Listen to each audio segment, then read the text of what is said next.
Good day everyone. For today's video, we're going to tackle Chapter 1, the computer history and highlights. But before we start, let me introduce myself first.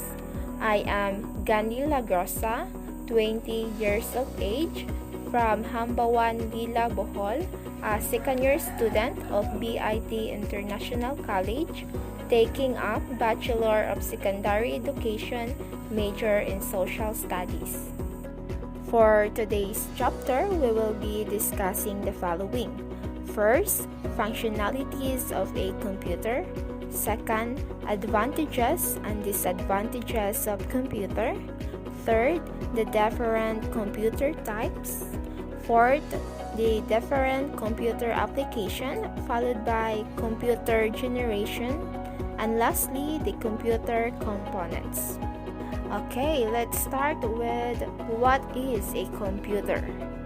A computer is an electronic device operating under the control of instructions stored in its own memory that can accept data, or the input, process the data according to specified rules, produce information, or the output, and store the information for future use. Next, we have functionalities of a computer. We have here the steps to follow. Step 1 takes data as input. Step 2 stores the data or instruction in its memory and uses them as required. Step 3 processes the data and converts it into useful information. Step 4 generates the output. And the last step, we have controls all the above 4 steps. Now, let's move on to the different advantages of a computer. Okay, so why a computer is important? What are different advantages of a computer? So first, a high speed.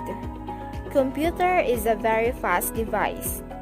It is capable of performing calculation of very large amount of data. The computer has units of speed in microsecond, nanosecond, and even the picosecond. It can perform millions of calculations in a few seconds as compared to a man who will spend many months to perform the same task. Next is accuracy. In addition to being very fast, computers are very accurate. The calculations are 100% error-free. Computers perform all jobs with 100% accuracy provided that the input is correct. Next, we have storage capability. Memory is a very important characteristic of computers. A computer has much more storage capacity than human being. It can store large amount of data. It can store any type of data such as images, videos, text, audios, and many more. Next, we have diligence. Unlike human beings, a computer is free from monotony, tiredness, and lack of concentrations. It can work continuously without any error and boredom. It can perform repeated tasks with the same speed and accuracy. Next, we have versatility. A computer is a very versatile machine. A computer is very flexible in performing the jobs to be alone. This machine can be used to solve the problems related to various fields. At one instance, it may be solving a complex scientific problem, and the very next moment, it may be playing a card games. Next, we have reliability. A computer is a reliable machine. Modern electronic components have long lives. Computers are designed to make maintenance easy. Next, we have automation. Computer is an automatic machine. Automation is the ability to perform a given task automatically. Once the computer receives a program, the program is stored in the computer memory. Then the program and instructions can control the program execution without human interaction. Of course, we have reduction in paperwork and costs. The use of computers for data processing in an organization leads to reduction in paperwork and result in speeding up the process. As data in electronic files can be retrieved as, and when required, the problem of maintenance of large number of paper files gets reduced. Though the initial investment for installing a computer is high, it substantially reduces the cost of each of its transactions. So of course, if there are different advantages of a computer, there are also disadvantages of a computer. First, we have no IQ. A computer is a machine that has no intelligence to perform any task. Each instruction has to be given to the computer. A computer cannot take any decision on its own. Next, we have dependency. It functions as per the user instruction, thus it is fully dependent on humans. So, if you don't give instruction to the computer, then the computer will not provide any outputs. Next, we have environment.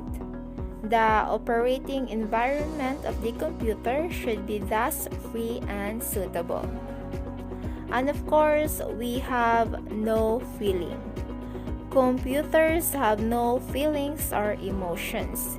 It cannot make judgment based on feeling, taste, experience, and knowledge unlike humans. Next is the different computer applications. So of course, computer is very important when it comes to education, when it comes to banking, when it comes to health, when it comes to business, and of course, when it comes to communication.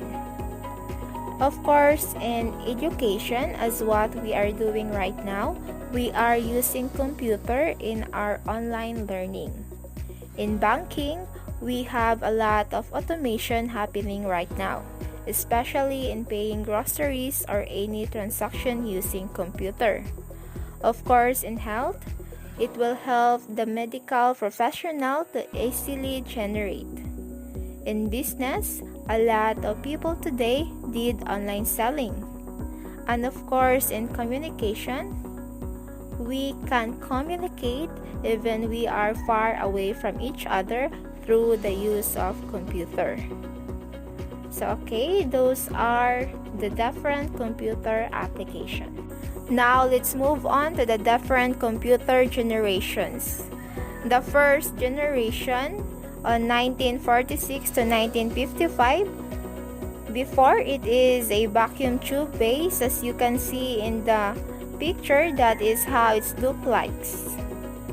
Okay, so that is the first generation of a computer. Next, in the second generation on 1951 to 1965, it is called transistor base, and that is how it looks like. The third generation in 1965 to 1971, it is integrated circuit base.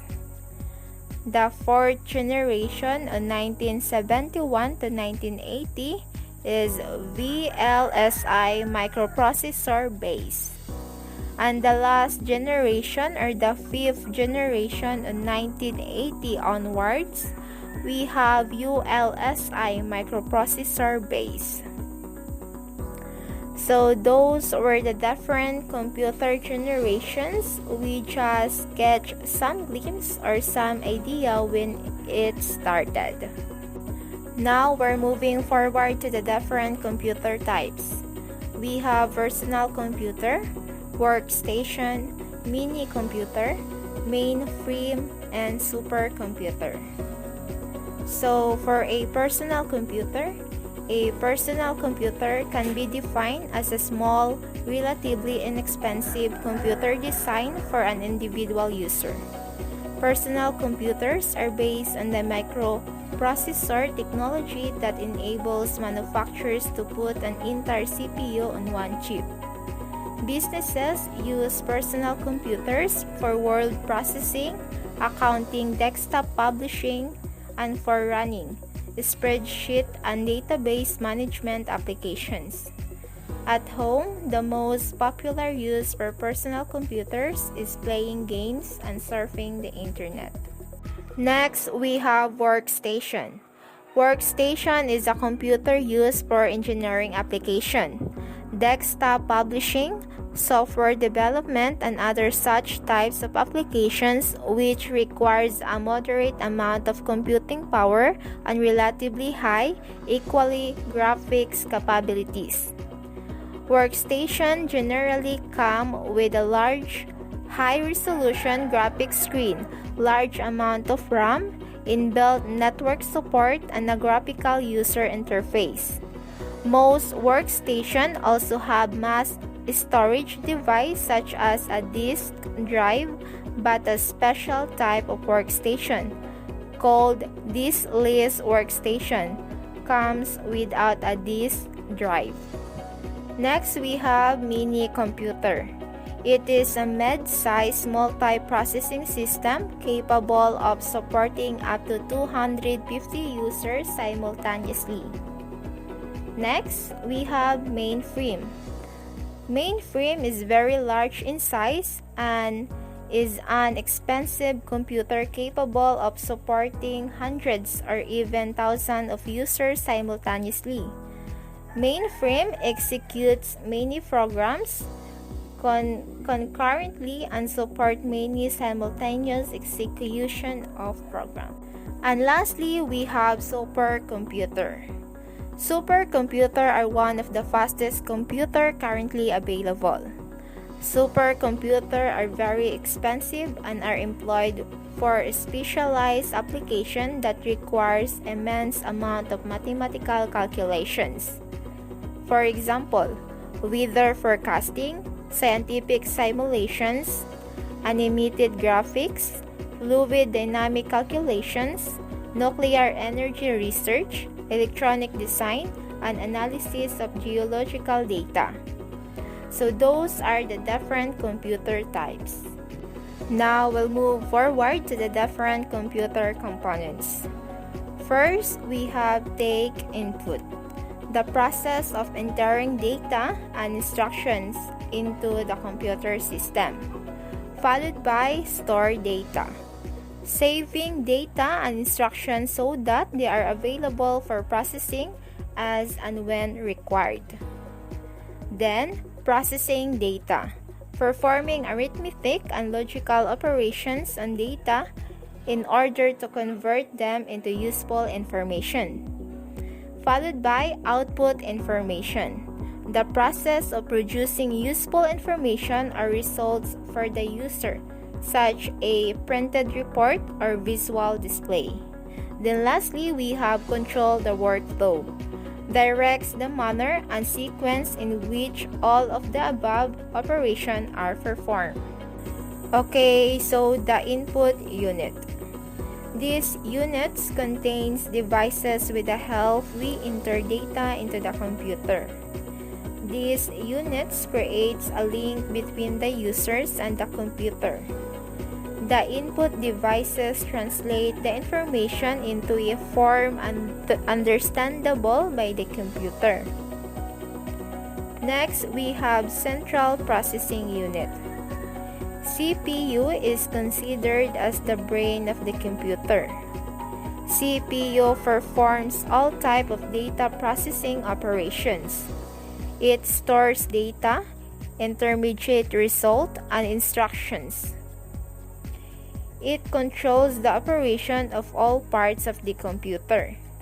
CPU itself has the following three components. We have ELU, or the arithmetic logic unit, memory unit, control unit. Output unit. The output unit consists of devices with the help of which we get the information from the computer. This unit is a link between the computer and the users. Output devices translate the computer's output into a form understandable by the users. Now we will discuss the different units of central processing. We have memory or storage unit. This unit can store instructions, data, and intermediate result. The unit supplies information to other units of the computer when needed. It is also known as internal storage unit, or the main memory, or the primary storage or random access memory. And after that, it's going to control unit. This unit controls the operation of all parts of the computer but does not carry out any actual data processing operation. It is responsible for controlling the transfers of data and instructions among other units of a computer. It manages and coordinates all the units of the computer. It obtains the instructions from the memory, interprets them, and directs the operation of the computer. It communicates with input-output devices for transfer of data or result from storage. It does not process or store data. And next units, we have arithmetic logic unit. This unit consists of two subsections, namely arithmetic section and logic section. Arithmetic section. Function of arithmetic section is to perform arithmetic operation like addition, subtraction, multiplication, and division.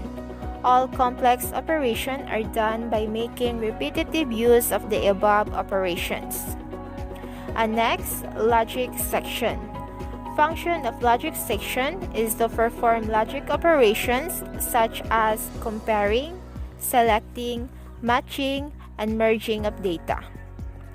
Again, that is the use of arithmetic logic units. So that's all for this video. So if I'm too fast, just feel free to replay this video. Thank you so much for watching. Have a nice day and God bless to you.